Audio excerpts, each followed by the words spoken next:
Bonjour, nous sommes à Davézieux en Ardèche, aux portes d'Annonay, à une quarantaine de kilomètres de Valence ou de Saint-Étienne, et nous allons visiter ensemble maintenant le musée des papeteries Canson et Montgolfier.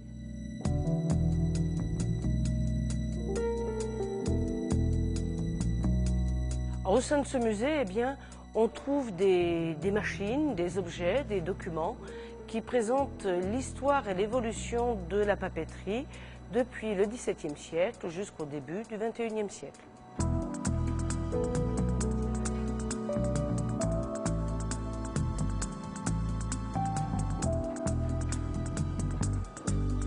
Notre volonté est de remettre le visiteur dans l'ambiance du moulin à papier.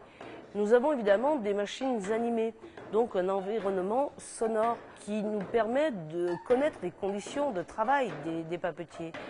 Chaque visiteur voit fabriquer une feuille de papier à la main, et ceux qui prennent rendez-vous suffisamment tôt pour des ateliers pédagogiques fabriquent leur papier dans l'atelier des Montgolfiers, le sèchent et l'emportent avec un certificat d'authenticité. Le papier à la main est fabriqué sur un tamis, une forme, et on va cueillir la pâte à papier.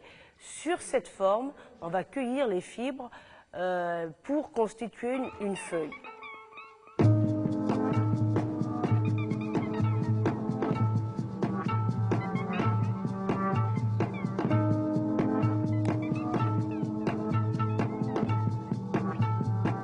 Ce musée a un double intérêt.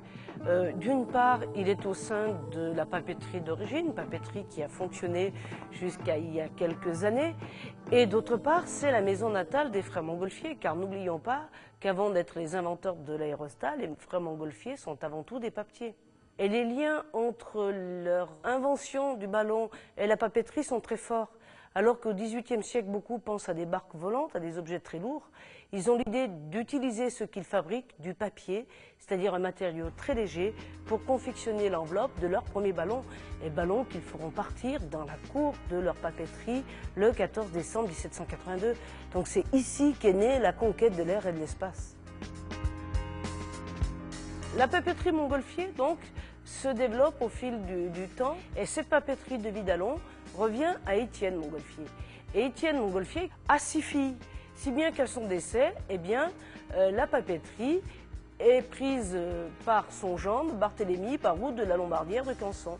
Et c'est à ce moment-là que le nom Canson rejoint celui de Montgolfier pour le papier et deviendra ensuite un terme de marque de papier.